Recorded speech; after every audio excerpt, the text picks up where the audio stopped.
Alright guys, I know on the brochure thing, it says that you're going to be seeing a story presentation, but I was awarded a couple of grants and was given the choice on which one to present on, and I decided to present on my robot grant. And I think that you'll find it very entertaining when you see what these kids have done and the neat things that they have set their mind to that could better society. I do want to apologize. Those little beeps and buzzes that you probably heard when other people were presenting were my kids. They're anxious, just like I'm anxious to be up here, and anybody that's been up here presenting has been anxious. They're wanting to make sure everything was on and ready, so those are my beeps and buzzes. But our project was building robots to build better problem solvers. I teach math at Sebastian Middle School in Breathitt County, and I have all these individuals in my math courses, and then I have a career choices class where we do a lot of my robotics stuff. So, just click through. All right. This presentation, I'm going to discuss my area of focus, my findings, my plan of action, our data findings, and our analysis and results from this project. Go ahead to this. So, what I found as a math teacher, this is my 5th year teaching, and every year after year, I have kids that are good math students, but they're not problem solvers. You can show them how to do something, they can do it. But if you give them an open-ended task and say, find a different way to solve this, they didn't have that skill. That was a skill that was missing. I hear all the time, I know how to do the math, but I don't do word problems. Or tell me exactly what to do and I'll do it. And that's fine, but that's not going to help you later on. You're not going to have problems written out perfectly for you later on in life. So, you'll go on to the next slide, please. So what I found is students are taught processes. They're taught to memorize things and learn algorithms and things that you can just do repetitively. It's just little things that they can repeat, repetitive motions, essentially. They possess the knowledge to solve the problems, but they lack the application skills. They don't have the ability to take what they learn in class and then use it in a real-world setting because they don't see that. But my goal, my plan of action, was to open up the box so that students could start thinking outside of the box. They could use robotics, the design process, and student goal setting to improve student problem-solving skills. And my main motto was always answer a question with a question. I never tell them anything in that class. If they come to me with a problem, I say, how could you fix it? And then they go from there. Every now and then I'll give them a little guidance, but most of the time their questions are answered with questions. So, students' projects clearly indicated evidence of real-world applicable problem-solving skills. They experienced productive struggle and it led to innovative robots. And they got hands-on experience in project-based learning environments that allowed them to do creative and innovative things. So this is going quick because I want you to see some of the things that they're doing. I'm trying to get my part out of the way so they can show you the cool things that they've been doing. So we can...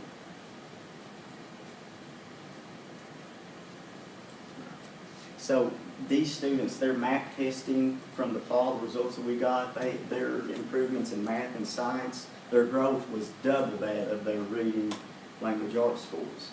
And our robotics students, we went down to the STL competition. We actually won first place for original robot design down there, and they're going to demonstrate that robot for you in just a second.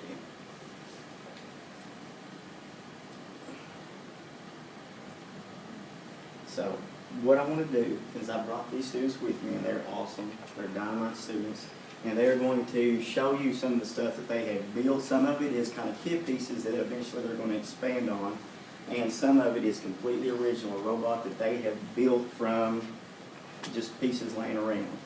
And then our hands are in a lot of honey pots.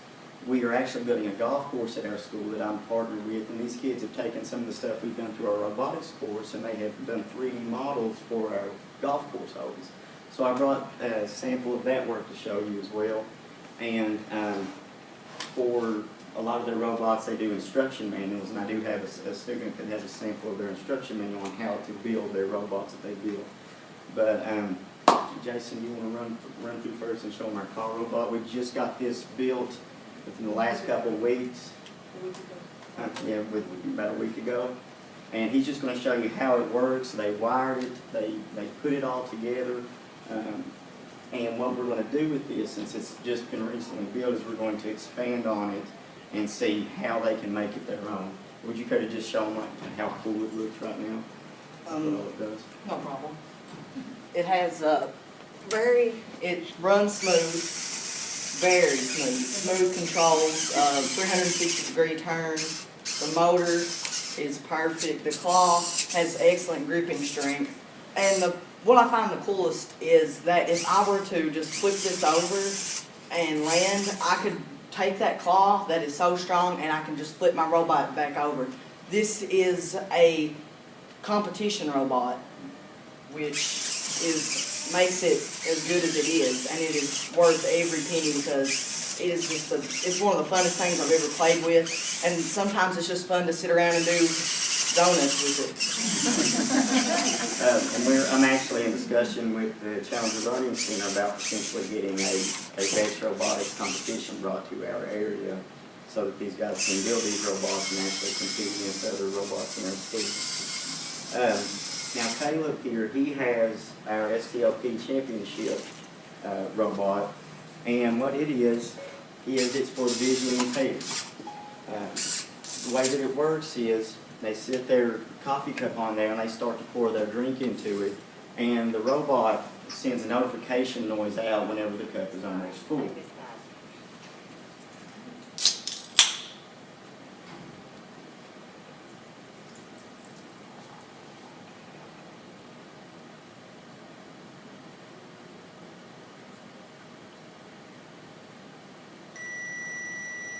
So that way the blind person would know when to stop pouring their drink and it doesn't overflow. Does anybody want some Pepsi? We can't drink, that cup probably hasn't been washed. Yeah. Nobody wants to drink the Pepsi. Matthew, would you care to show them your golf course 3D model?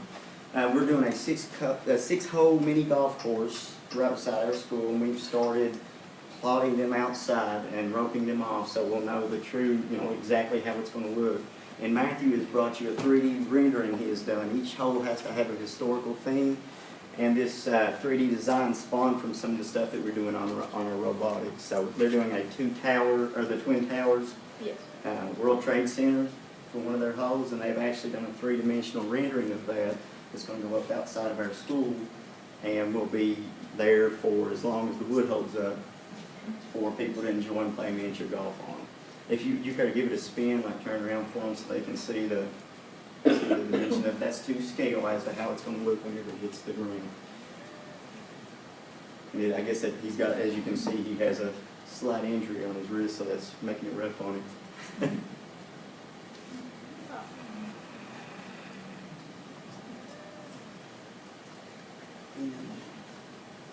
And then Matthew and Ty worked together on a battle ball, which is a competition that STLP does. But they built their robot, and then they were impressed with the challenge of making an instruction manual on how to build it. Like, if we can make this kit and put it together in a box and send it somewhere, could you make instructions that would allow somebody to build the exact robot that you built? So what they did is they built it, and then they reverse engineered it, took it apart, taking pictures one at a time, and then put them in reverse order into a show, so you can see every single, I don't know if they can figure out how to, there we go. So you can see step by step how the robot was built, so anybody could build the robots that they do in the class. They could send them as a kit piece. So that's pretty much all that I have for you guys. I just wanted you to see the awesome work that the kids have done.